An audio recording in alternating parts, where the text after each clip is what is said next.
us, and you can rise as you're able, and we'll join in our first song together.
Take a seat. Good morning. Good morning. Welcome to the late show, a little bit more laid back than the 9:30. My name's Jeremy. I am one of the pastors here at The Grove, and we are a new church that exists to grow goodness. And so my hope is that you're being here with us today. You're watching with us online while we are experiencing technical difficulties with our online stream. You can at least hear me, it sounds like.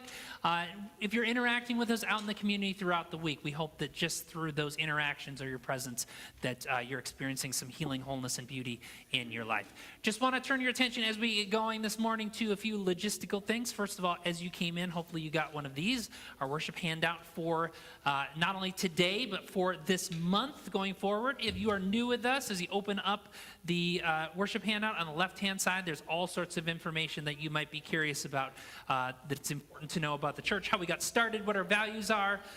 There's now a new thing that even if you're not new with us, you might be curious about. After 4 years, we finally have in here the Grove's Wi-Fi. So if you're wanting to connect via Wi-Fi in the building, you now have the Wi-Fi to connect to and the password. You're welcome. And then on the bottom, there's information about giving, how we can continue to make all of this possible, not only for us who are already here, but for those who are not yet here. So you can give in person by dropping something in the back. We also have online giving and giving via Venmo as well. Then as you look at the right-hand side, there's information about kids in worship. Kids are not just welcome here, but they're valued members of this community. We make sure that that is continuing to be the felt case for them. So they're welcome in the worship center throughout the service.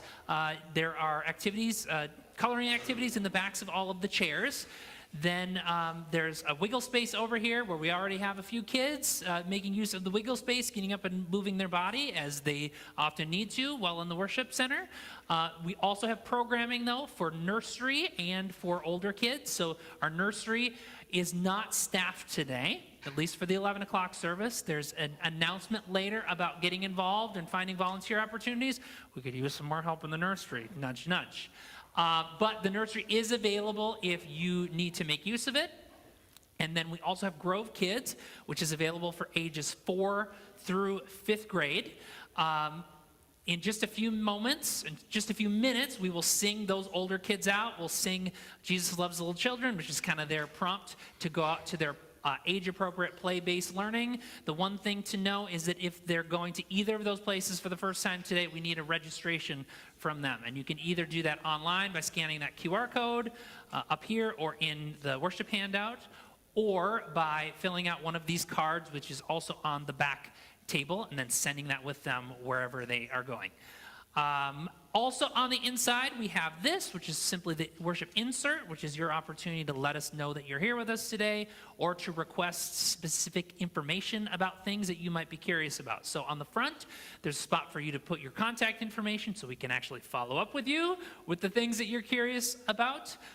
And then on the back, we have boxes at the top for specific things that you might be interested in learning more about. And then there's also a spot a little bit further down for prayer requests. If there are things that you are praying about, that you would like us to join you in praying about, you can put that on here. You can fill this out at any point during or after the service and drop it in the basket at the back of the room at any point during or after the service. Then on the back, we have our 3 announcements, not only for today, but for the next month. So for the last 2 months, we've been focusing in really tightly on 3 things. We're in a new month, and we're changing some focus to some other really big things. So the first one we are calling kind of an umbrella name, No Hunger November. As we move into November as a church community, one of the things that we are going to be doing is making sure that as much as we are able to do with our small church community, helping to make sure that people among us have the food that they need. So the first part of that No Hunger November, I'm going to invite Claire Fred up. Claire saw a need within our community and said, I would be willing to help lead the church in this effort. So I'm going to let her share a little bit more about that. So please welcome Claire.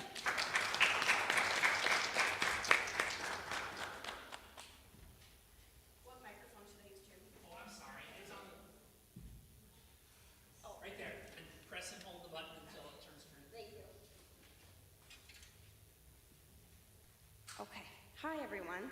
This is Sloan, my son. He wanted to be a part of this too. I'm Claire. Can everyone hear me? Okay, good. Okay.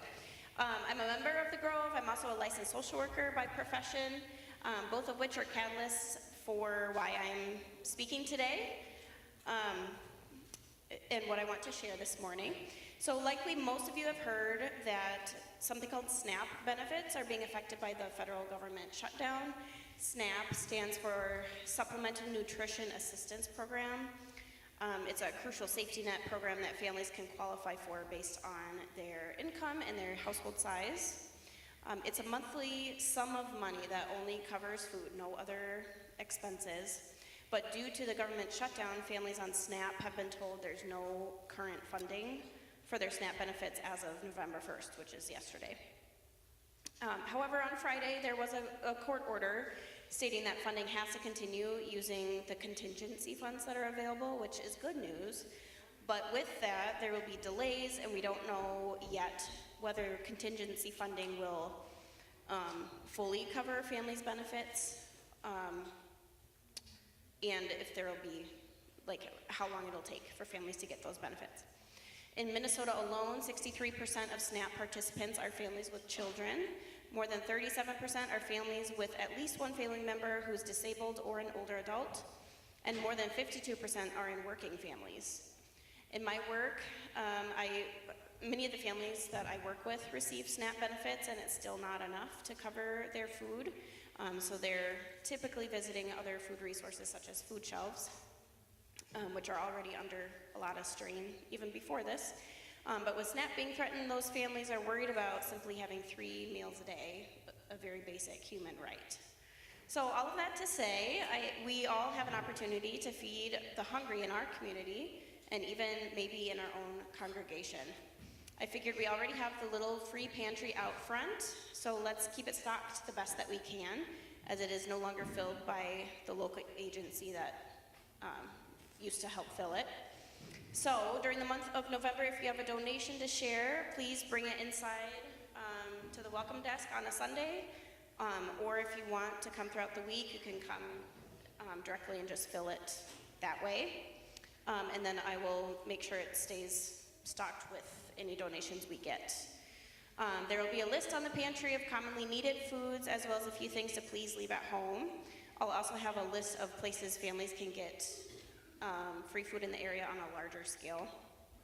Here's some commonly needed foods. I also put a few toiletry items, which a lot of times, like I said, SNAP doesn't cover anything but food, but a lot of times families need those items anyway and have very low means to get them, so they're also needed. I wanted to end by sharing a verse that's been top of my mind for the last couple weeks. So I will share Matthew 25:35 through 40. For I was hungry, and you gave me something to eat. I was thirsty, and you gave me something to drink. I was a stranger, and you invited me in. I needed clothes, and you clothed me. I was sick, and you looked after me. I was in prison, and you came to visit me. Then the righteous will answer him, Lord, when did we see you hungry and feed you, or thirsty and give you something to drink? When did we see you a stranger and invite you in, or needing clothes and clothe you? When did we see you sick or in prison and go to visit you? The king will reply, truly I tell you, whatever you did for one of the least of these brothers and sisters of mine, you did for me. Thank you.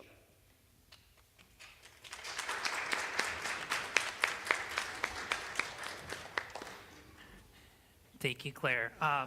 This was a perfect example of someone seeing a need and saying, maybe this is something that we can do something about, and I'm willing to step up and kind of take leadership of that. I know our world is full of really big, overwhelming needs, and this is just one of them. And often as we're acknowledging these big things that are going on in our world, it can feel debilitating almost, like how on earth can I make a difference? And yet one of the things that I try to say over and over again to you all and also to myself is a reminder that we can continue to grow goodness in our little corners of the world. And those little things actually add up to a big difference. So this is one of the small things that we can do that we know impacts our community because people already use our little free pantry. So we're going to spend the next month being really intentional, more intentional than we have before, about making sure that that is stocked so that that acute need can be met, and then directing people to other resources that are available to them. So that's the first piece. All of that is the first piece of the No Hunger November. The second piece is on November 22nd, we have a group of people who are going to be getting together and going to Feed My Starving Children, which is an organization that helps to assemble meals that get sent around the world to make sure that children are fed, like the basic thing. So if you're interested in signing up and being a part of that, there is a sign up that's available on our Linktree if you scan that, or if you bring up the Linktree thing again, Robin, you can scan that, and I believe the second one down is for signing up for the Feed My Starving Children event. That's the first announcement. The second announcement is about getting involved. I won't say too much about this because we've already been talking a lot. Getting involved, finding a place to use your gift and passions through volunteering is one of the best ways to connect with other people and to contribute to your church community. As I mentioned, like with the nursery today, We don't have it staffed because we don't have volunteers. So if you are not yet plugged into a volunteer opportunity where you're using your gifts and passions, now's a great time to do that to make sure we can continue doing all of this amazing work that we're doing. That's number 2. And then the third one is around becoming a partner. A partner is basically someone who says, this is my church home and I want to commit myself to participating in this and helping to drive the mission forward. If you're curious about learning more, you can either go on the webpage, you can go to the Linktree, and there's a link to our website which outlines what partnership all includes. The other thing that you can do, if you're curious about the Grove as a whole or about being a partner specifically, is next Sunday, immediately following the 11 o'clock service, we have what's called our Hello and Welcome lunch, where you get to know myself, Pastor Laura, and the Grove some more, and then we'll talk about what partnership means as well. If you're curious about signing up for that or ready to sign up for it, you can, again, scan the QR code for the Linktree and register right through one of those links. Okay, I believe that's it for announcements for now. So at this point, we're going to go into the part of the service which we call Connection Point. Connection Point is your opportunity to connect with some people around you through a little bit of forced interaction. Because it's, number one, really important to do that, and also, number 2, often anxiety-producing to be talking with people who you've never met before. We at least do one thing where we provide you a discussion item. So if you have no idea what to talk to the stranger about, you at least have this one thing. So in just a few moments, we're going to ask you to stand up, find someone near you don't know or don't know very well, introduce yourself, and then today's question has to do with who would you pick as a Super Bowl artist for the halftime show. I could not care less. The halftime show is when I go get refueled on all the other things. But some people care very deeply about the halftime show, apparently. So if you were one of the people who was choosing who was performing at the halftime show, who would you choose? Again, if you don't like that question, completely fine. You can talk about whatever you'd like, but we at least give you this as one discussion item. So why don't you stand up, find someone near you don't know or don't know very well, introduce yourself, discuss this or something else, and then we'll circle back up in a few minutes. Ready, go.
All right, everyone, we'll head on back to our seats and take this opportunity to sing our Kids Out to Grove Kids.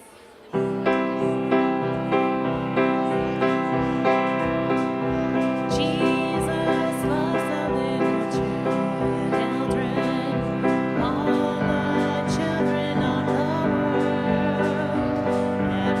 Every shape and type, they are precious in His sight. Jesus loves the little children of the world. All right, and then I'll have us join in song once again and rise if you're able.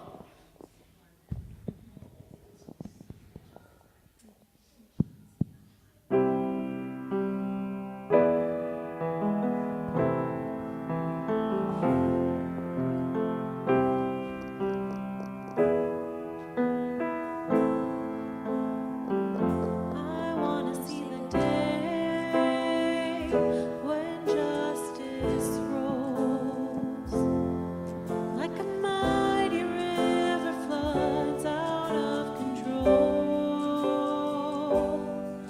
May that day be today when together we say, let justice roll.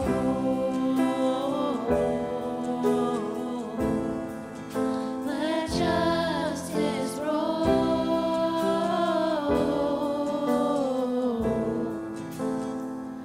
I wanna see the day when love shakes the ground and the walls that separate come tumbling down. May that day be today when together we say, let love shake the ground.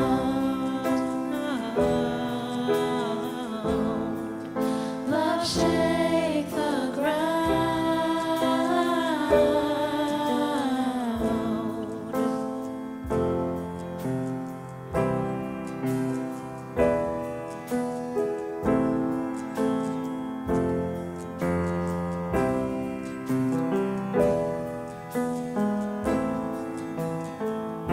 I wanna see the day when we stand tall and the heavy hand of oppression's finally gone. May that day be today when together we say, precious Lord, come lead us on. Come lead us on.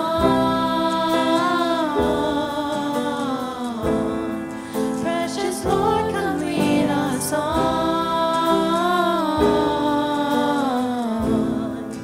Come lead us on.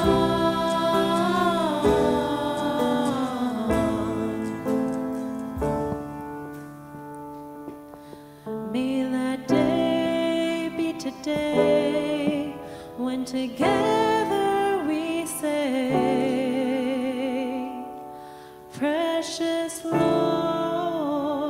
come lead us on.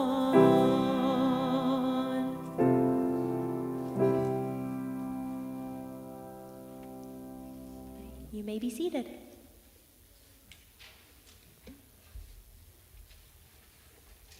So today we're continuing this series that we kicked off a couple weeks ago that's a little bit different than most because it's got some interviews in it and it's got more hearing from people in the congregation as a whole. This series called Life Lessons, Wisdom for the Journey. And the idea is that in a world that's like saturated with information, we have so much information, more information now than we can actually have any idea what to do with.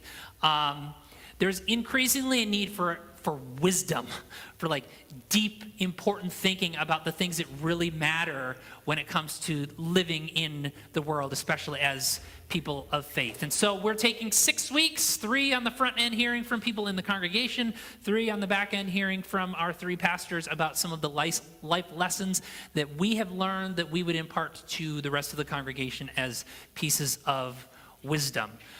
So we started off 2 weeks ago. We heard from Andrea, our worship arts director. Andrea's not here today. She is out of town for her grandma's funeral. Fortunately, we were able to have Rachel step in and lead us so well. Then last week, we had, Rachel was one of the people who stood up here. We heard from a couple of people who represented wisdom from the younger generation. And then today, we're turning towards hearing from a couple of people who represent wisdom from the less young generation. I won't say old. You might hear from them old, but I'm not saying old, the less young generation. And the reason we felt like that's really important is that there's often this sense that the newer stuff is better, that we're in this fast-changing world, and we need to really lean into more of what the younger generation has and what they're imparting on the world. And there's so much that we just kind of need to rethink and completely throw out the things that have gone before. And yet what we know is that people who are representative of the less young generation often come with so much wealth of experience and things that they have learned from their own journeys, where they are able to speak to what's going on in our lives and in our world with such depth of knowledge and wisdom that it's important to lean into that. And one of the things really that we see is that this is one of the lessons that the Bible tries to teach us as a whole. The Bible, both the Hebrew Scriptures and the Christian Scriptures, the Old Testament and the New Testament, really what one of the major messages of the Bible is, it's not that it's about knowing and believing all of the right things, but about being people of wisdom and trying to live and move and have our being in the world in the best way possible. And one of the places that we see that is in the opening books of the Bible, and specifically from a guy named Moses. You might be familiar with Moses. Moses is one of the heroes of the Old Testament, of the Jewish scriptures. Moses is the person who's put in charge of leading the Hebrew people out of slavery in Egypt towards freedom in their new land that God has set out for them. And he does just that through many difficult things, through many, many hard years. 40 years of just wandering around in the desert trying to teach them the things that they're going to need to know when they arrive in the promised land. And finally, after all of that, all that he has brought them through, they're right on the doorstep of moving into their promised land. And God comes to Moses and says, "You see all this? You don't get to go in." I can't imagine what that feeling would have been like. And yet, rather than Moses saying, "I give up, whatever," I guess we're just going to leave it to the younger generation, to this new leader named Joshua, and he can just kind of take things from here. Moses instead saw this as an opportunity to take a step back and to retell them the law, all of the teachings once again. The book of Deuteronomy, which we're about to read from, is like literally the second giving of the law. Moses saw it as his opportunity as a member of the less young generation to impart some final wisdom to them for the journey that they were about to take without them. So this is what it says in Deuteronomy verses 1 through 5, just really quickly. This is Moses speaking to the people. "So now, Israel, give heed to the statutes and ordinances that I am teaching you to observe, so that you may live to enter and occupy the land that the Lord, the God of your ancestors, is giving to you. You must neither add anything to what I command you, nor take anything away from it, but keep the commandments of the Lord your God with which I am charging you. You've seen for yourselves what the Lord did with regard to the Baal of Peor, how the Lord your God destroyed them from among everyone who followed the Baal of Peor, while those of you who held fast to the Lord your God are alive today. See, just as the Lord my God has charged me, I now teach you the statutes and ordinances for you to observe in the land that you are about to enter and occupy. I am about to leave you, and because I am from a less younger generation, here are the things that you need to know based on my own experiences for you going forward into this new experience yourself." So with all of that in mind, with all of that as backdrop, we're going to get to hear from a couple people who represent the less younger generations in our midst. So with that, I'll invite Robin Hikari, who's pulling double duty today, also running Pro Presenter. And then we've got Rich Stobie as well. So welcome them as they come up.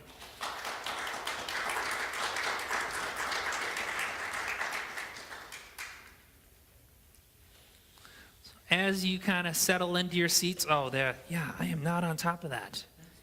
You've pushed the button, and it'll turn, the light will turn green, and then you're good to go. Okay.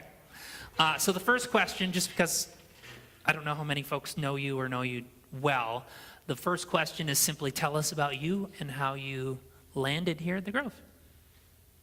I'm Robin Hikari, and so I'm old, and so I go back a long ways. I had lived in rural Wisconsin and then moved to southern part of Maplewood, Minnesota, and so started attending the Grove campus in Woodbury at that time, and this was in 1991. I was married there, and when my daughter was baptized, I became a member, and that was on October 25th of 1992. So, a long time ago. How do you know that date? Oh yes, because it's my mother's birthday. And my granddaughter, incidentally, was born on my dad's birthday, and that was not a planned thing, and this is part of what is just, it's something that just it warms my soul, I guess, those little connections. From there, I helped with Sunday school. I then transitioned into a leadership role and eventually the core team. So both in my private life and in the life of the church, kind of helped lead through and experience some major shifts in the church and also in my life. I do live in Cottage Grove, so when the opportunity to be part of this campus came up, it was just a really natural thing, and I loved it ever since. Thank you. Nice to meet you. My name is Rich Stobie. I was raised in Breckenridge, a small town, about 4,000 people in western Minnesota. Wish it was Colorado, but you know, whatever. I delivered groceries for my dad's. My mom and dad owned a small grocery store, and so I delivered groceries. And that's about more than 40 years before Instacart came, so just for context. Trendsetters. Yeah, trendsetters. Yeah. Also, I know that there's a couple Vikings fans in the room, and just for context, I remember watching the very first Vikings game versus Chicago Bears on a little black and white TV when Fran Tarkenton came off the bench and beat the Bears. So that's a long time ago, and unfortunately watched all of the four Super Bowl losses also. Ann and April and I live in the southwest corner of Woodbury, just about a mile up the hill from the North Pole Cafe on Highway 61, some of you just from a landmark standpoint. And we were looking for a new church when we found the Grove in Woodbury, and really stuck with the phrase, all are welcome, and as well as do no harm. Those two phrases really got our attention. And we've been here at the Grove Cottage Grove since startup. I was involved a little bit with the marketing and communications at launch, and more importantly, it just feels right for our family. He's bearing the lead a bit. Rich was like the major driver behind us landing on Grow Goodness, which you now see everywhere. So fortunately, that was a gift that Rich helped to give to us. Okay, so last week, the first question that I asked our less young generation was, what is a lesson that you feel like you have learned and can impart specifically because of your age and in this time? That those of us who are older might not have because we're older. And so the question for the two of you to begin is, what do you feel like there's a lesson, a piece of wisdom, specifically because you're older, that you can impart to the rest of us, that you have gained because of your being older, even and especially in this time? Go for it. Oh, jeepers. Okay. So I spun this just a little bit, and so for my generation, and specifically for my gender, the role has largely been in the past that of service. That how can we provide a service? And so, for instance, often the church in the past has been maybe a drop-in that parents will drop their kids off on Sunday morning so that the kids can go to Sunday school, and then the parents leave and go grocery shopping. And the trend, I had a key moment, an aha moment, at our first pajama ball here, where the parents were encouraging the kids to get their own lemonade out of the spout. And old me would have filled their cups for them and had, with just like a half inch of lemonade in the cup.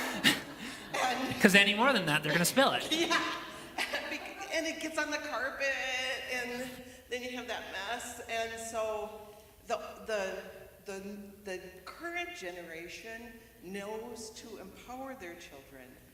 Let them learn how not to spill. Let them learn to operate that spout and watch that drip that happens every time after you close the spout.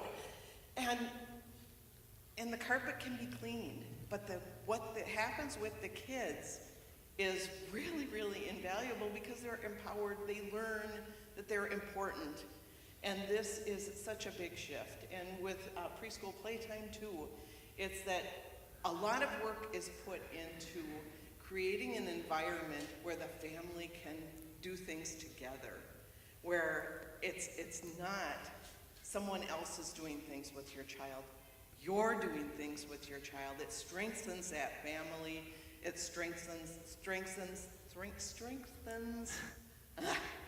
the bond between in the community too, because families are side by side with their children doing things together, and that is such a wonderful thing. What a gift for me to be able to witness that shift in my lifetime.